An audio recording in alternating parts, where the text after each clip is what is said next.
Bonjour frères et sœurs, nous sommes là aujourd'hui encore pour nous exhorter les uns les autres concernant la parole et que à travers cette parole que le Seigneur vous montre encore les mystères cachés de sa parole et que la gloire lui revienne au nom de Jésus.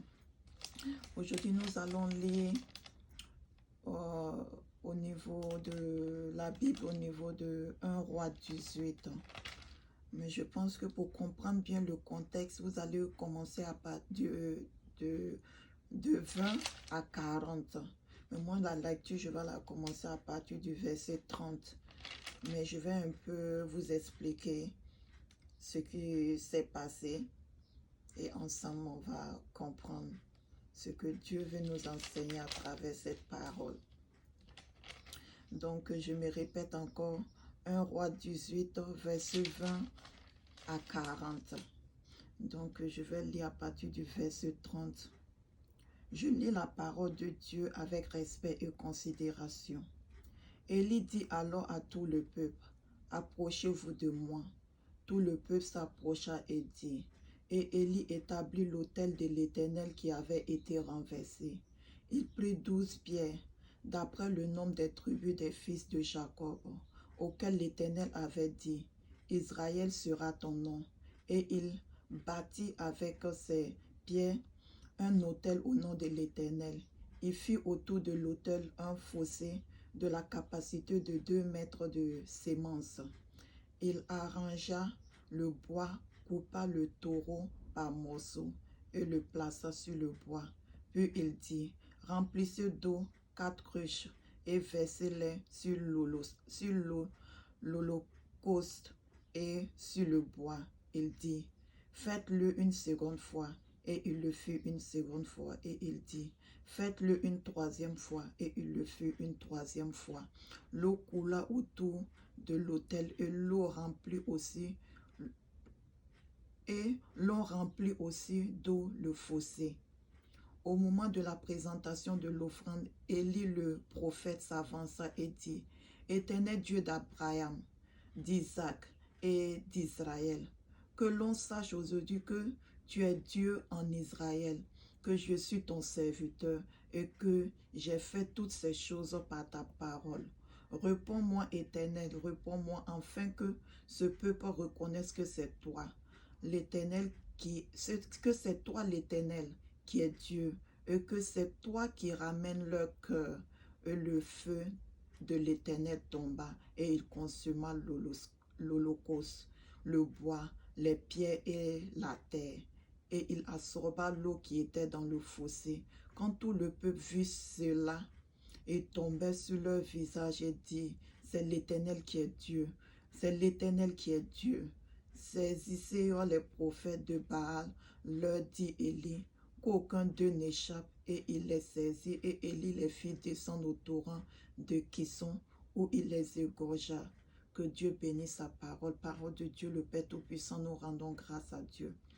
Aujourd'hui, je vais aborder le sujet de faux serviteurs de Dieu, de vrais serviteurs de Dieu.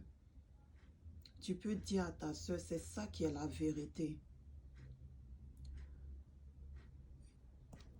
Je vois que là, quand on lit dans le contexte, je dis c'est 1 roi 18, verset 20 à 40 pour bien comprendre le texte.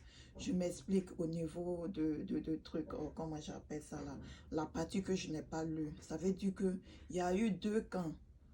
On dit l'autre servait les Baal, les prophètes de Baal. Ils ont fait tout pour appeler leur Dieu n'a pas répondu. Maintenant, c'était arrivé au cas du serviteur Samuel, Élie. Quand ce dernier a appelé son Dieu a répondu. C'est ça, j'ai lu à partir du verset 30 à 40. Aujourd'hui, nous voyons trop de tergiversations de part et d'autre. Celui-là est de Dieu, celui-là n'est pas de Dieu. Nous pensons que nous ne sommes plus à ce stade. Nous sommes arrivés où c'est la manifestation de la puissance de Dieu. La Bible même dit, Jésus dit que le royaume de Dieu ne consiste pas seulement en parole, mais en manifestation de la puissance. Toi, tu es assis dans ton église. Tu dis que celui-là, il n'est pas de Dieu. Moi, je pense que tu dois faire comme Élie. Élie, en son temps, il ne s'est pas assis à son église. Il s'est levé pour aller croiser ceux qui adoraient les faux dieux, ceux qui disaient qu'ils adoraient Dieu alors que ce n'était pas Dieu. C'est ça qu'on a su que c'était les prophètes de Baal. Sinon, eux aussi se disaient qu'ils servaient le vrai Dieu. Donc moi, je pense que où nous sommes, ce n'est plus affaire de dire que non, tu sais, oh, mes fidèles, je les ai dit de ne pas aller là parce que cet homme de Dieu n'est pas vrai et tout ça. Toi, tu connais, il n'est pas vrai. Ce que tu dois faire, c'est aller dans son église. Peut-être là, on ne va pas dire que tu vas l'égorger ou bien là, tu vas appeler le feu sur lui. Nous sommes au temps de la grâce, comme on le dit. On cherche les âmes pour aller vers Dieu. Tu peux aller le délivrer pour qu'il puisse connaître toi, ton Dieu qui est le vrai Dieu. Au lieu d'être là en train d'intoxiquer ton peuple, en train d'intoxiquer les personnes autour de toi pour dire non, celui-là, il n'est pas de Dieu. C'est ce que tu dois faire pour qu'on sache que ton Dieu est le vrai Dieu. Tu ne dois plus être assis dans ta maison pour dire au niveau des médias ou bien au niveau de ton église que telle personne n'est pas de Dieu. Tu dois te lever, aller rencontrer celui qui n'est pas de Dieu pour montrer toi ton Dieu le véritable. Nous allons prendre le cas de Paul. Paul s'est converti, ça n'a pas été au hasard. C'était au temps de Pierre. Bon, je vais dire une parole, moi c'est ma manière de voir, c'est ma manière de penser.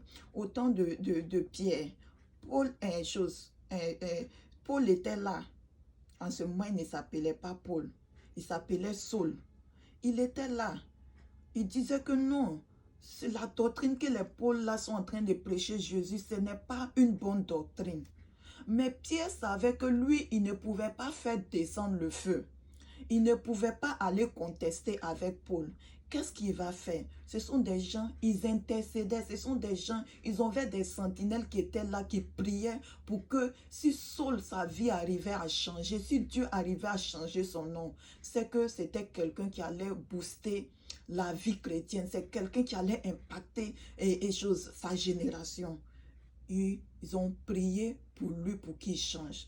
Donc, si toi, tu n'as pas la capacité de faire comme Élie, tu peux prendre la dimension de Paul pour dire non. Ok, ce qu'on va faire, on va prier pour cet homme de Dieu parce que je pense qu'il n'est pas de Dieu, pour que le véritable Dieu le rencontre. Quand le véritable Dieu va le rencontrer, c'est lui qui va venir parler. On a vu le cas de Paul. Ce n'est pas quelqu'un qui est parti parler à sa place. C'est lui-même qui a commencé à prêcher le vrai Dieu. Il a commencé à se répandre. Il a dit que non, ce que je faisais, ce n'était pas de Dieu. Aujourd'hui, là, j'ai rencontré le vrai Dieu. C'est ce qu'on doit faire. C'est ça qui est la vérité. Mais tout le temps, on est là, celui-là, il est faux, celui-là, il est vrai. Toi qui connais le vrai, on ne discute pas. Tu pars au niveau de celui qui a le faux Dieu pour faire ce que Élie a fait. Si tu ne peux pas faire ça, tu fais ce que les pierres ont fait en priant et puis le vrai Dieu va le rencontrer dans la voie. Sur la voie où il empruntait pour aller faire le mal ou bien où il empruntait pour aller prêcher son faux Dieu là. Le vrai Dieu, Jésus-Christ de Nazareth va le rencontrer pour lui dire que non, tu sais, où tu es en train de partir, ce n'est pas la voie. C'est moi, je suis le véritable.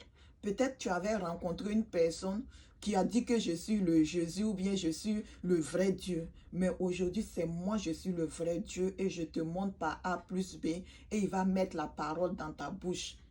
C'est ça qui est la vérité. Donc, frères et sœurs, on n'a qu'à quitter l'histoire de c'est un vrai homme de Dieu, c'est un faux homme de Dieu. Je pense que c'est le monde qui doit dire ça. Je ne vais pas citer. J'ai vu un jour un leader d'une autre religion qui a défendu un leader d'une autre religion. Et ce dernier était en train de dire que lui, il ne va pas permettre à ses fidèles ou bien à son peuple de dénigrer cet homme de Dieu-là parce que lui ne va pas permettre que quelqu'un s'attaque à lui aussi. Donc lui ne peut pas permettre que quelqu'un s'attaque à cet homme de Dieu. Mais ils ne sont pas de la même religion comme les gens le disent. Ils ne sont pas de la même religion. Mais il a défendu cet homme de Dieu. Il dit que je ne vais pas permettre qu'on parle à un homme de Dieu comme ça. Parce que moi, dans ma religion, si on attaque aussi une autorité, de ma religion comme cela, ça ne va pas me plaire. Donc, je ne vais pas permettre qu'on attaque l'autorité d'une autre église. C'est ce qu'on doit faire. Il n'est pas de la même religion que ce dernier-là. Mais aujourd'hui, c'est nous qui sommes dans la même religion qui est en train de se tirailler, qui est en train de se dire que celui-là, il sert le vrai Dieu, celui-là, il ne sert pas le vrai Dieu. On n'a qu'à quitter dans ça. Toi qui connais le vrai Dieu, tu peux venir délivrer celui qui ne connaît pas le vrai Dieu. Mais moi, je suis là. En écoutant ma vidéo, si tu sais que ce que je dis, ce n'est pas de Dieu. Moi, je suis là pour accepter ce qui est de Dieu, parce qu'on ne finit pas d'apprendre. Il y a un philosophe qui dit que l'essentiel, ce n'est pas de tout connaître, mais de connaître où tout se trouve. Donc, si toi, tu connais déjà où tout se trouve, tu peux venir me montrer. Je suis ouverte. Je suis ouverte à tout apport, à toute correction. Que Dieu bénisse sa parole. Mais je bénis la vie de Dieu dans votre vie. Que le Seigneur nous donne la mentalité du royaume pour que nous puissions manifester la puissance de Dieu.